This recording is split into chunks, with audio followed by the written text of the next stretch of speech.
Break के बाद रुक करेंगे बड़ी खबर का। बीजापुर से आ रही है, जहां पर नक्सलियों की कायराना करतूत देखने को मिली। जवानों को निशाना बनाकर आईईडी ब्लास्ट किया गया है। सुरक्षा बलों और नक्सलियों के बीच फिलहाल मुठभेड़ जारी है। मुठभेड़ में अभी तक जो जानकारियां मिली है उसमें 2 जवानों के घायल होने की खबर है।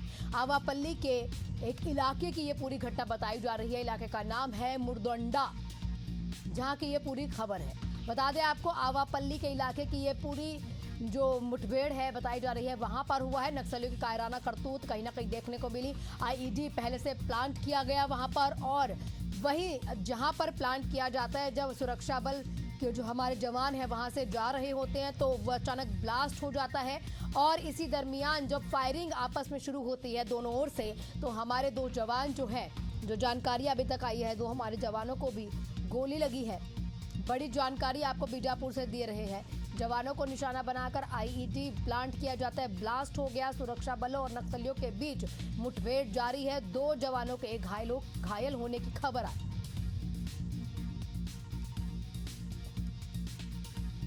बड़ी खबर, बड़ी जानकारी आपको दे रहे हैं। गोली लगने से बताया जा रहा है कि हमारे 2 जवान घायल हो जाते हैं। फिलहाल उन घायलों को, जो हमारे जवान हैं, घायल जवान, उनको फिलहाल अस्पताल में भर्ती करवाने के लिए वहां से लिफ्ट कर लिया गया है। सुरक्षा बल और जो नक्सली हैं उनमें मुठभेड़ लगातार दोनों ओर से फायरिंग जारी है। हमारे साथ हमारे सहयोगी प्रशांत जुड़ चुके हैं अधिक जानकारी के साथ। प्रशांत, क्या अपडेट आपके पास? फायरिंग अभी रुक गई और जो हमारे जवान हैं उन्हें अस्पताल में भर्ती करवाया गया, वो खतरे से बाहर है? बिल्कुल, मुठभेड़ अभी भी जारी है। बताया जा रहा है कि आवापल्ली के मुरदोंडा के इलाके में जवान जो है वो सर्चिंग पर निकले हुए थे। रोड ओपनिंग की ड्यूटी लगी हुई थी जवानों को। उस दौरान नक्सलियों ने अचानक से हमला किया है और एक आईडी ब्लास्ट किया। आईडी ब्लास्ट करने के बाद जो है लगातार नक्सलियों ने फायरिंग शुरू कर दी। इसमें शुरुआती फायरिंग में जो जवान शुरुआती तौर पे थे, उनमें से 2 जवान जो है घायल हुए हैं। हालांकि घायल जवानों की स्थिति अभी स्पष्ट नहीं हो पाई है, क्योंकि जो इलाका बताया जा रहा है वहाँ पे नेटवर्क की थोड़ी सी समस्या है, जिसकी वजह से जब तक जवानों को वापस से कैंप नहीं लाया जाएगा तब तक उनकी स्थिति बता पाना थोड़ा सा मुश्किल है। लेकिन इस तरीके से हालात है। बताया जा रहा है कि अभी भी मुठभेड़ जारी है और रुक रुक कर फायरिंग चल रही है। लेकिन शुरुआती हमले से तुरंत जो है उबरने के बाद जवानों ने भी मोर्चा संभाला और अब जो है लगातार नक्सलियों पर कार्रवाई की जा रही है और नक्सलियों का मुंहतोड़ जवाब दिया जा रहा है। लेकिन जो जवान घायल है उनको अभी कैंप लाने की तैयारी की जा रही है। जब कैंप वो पहुंच जाएंगे तो उसके बाद स्पष्ट हो पाएगी। लेकिन मुठभेड़ अभी भी जारी है और हो सकता है कि ये मुठभेड़ और कुछ घंटे तक चले, क्योंकि नक्सलियों की मौजूदगी है वहां पर और वो रुक रुक कर फायरिंग कर रहे हैं ताकि जो जवान है उनको और नुकसान पहुंचाया जा सके।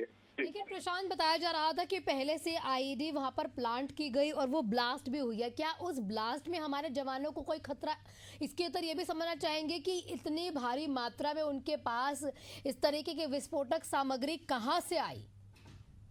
देखिए, नक्सलियों ने पहले से कई जगहों पर जो है आईडी बम जो है वो फिट करके रखा हुआ है और इसका वो उपयोग समय समय पर करते आए हैं। और सबसे अहम बात ये है कि नक्सली जो है आमने सामने की लड़ाई से अब बचते हुए नजर आ रहे हैं और आईडी को जो है वो अपना मुख्य हथियार के रूप में उपयोग में ला रहे हैं। जिस तरीके से पिछले कुछ दिनों में आईडी का उपयोग करके नक्सलियों ने नुकसान पहुंचाने का प्रयास किया। एडिशनल एसपी की भी को भी जो है शहीद हुए थे ब्लास्ट की चपेट में आने की वजह से। और आईडी से भी जो हमारी बात लगातार होती है तो उनका भी स्पष्ट रूप से कहना है कि आईडी जो है वो एक बड़ा खतरा जवानों के लिए बना हुआ है, क्योंकि उसको डिटेक्ट करने के लिए जवानों के पास कोई हाईटेक तकनीक नहीं है। ऐसे में जो आईडी नक्सलियों ने पहले से लगा रखी है उसको दोबारा से वो एक्टिवेट करते हैं और विस्फोट करते हैं। और रही बात इतने सारे एक्सप्लोजिव कहाँ से आते हैं नक्सलियों के पास, तो उसका सबसे बड़ा जवाब ये है कि जो किरंडुल बटेली में जो एनएमडीसी का प्लांट है वहां से नक्सलियों ने 2017 में एक भारी मात्रा में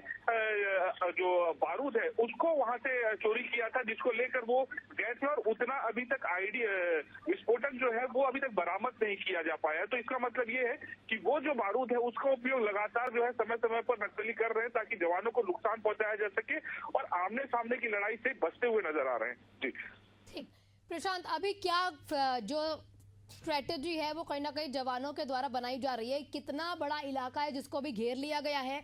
और क्या अगर वो बहुत जंगली इलाका है जहां पर जंगल है, या वहां पर थोड़े गांव के लोग या ग्रामीण वहां पर अभी रह भी रहे हैं, ऐसा थोड़ा भी समझाइए कि कौन सी जगह है जहां पर अभी मुठभेड़ हो रही है?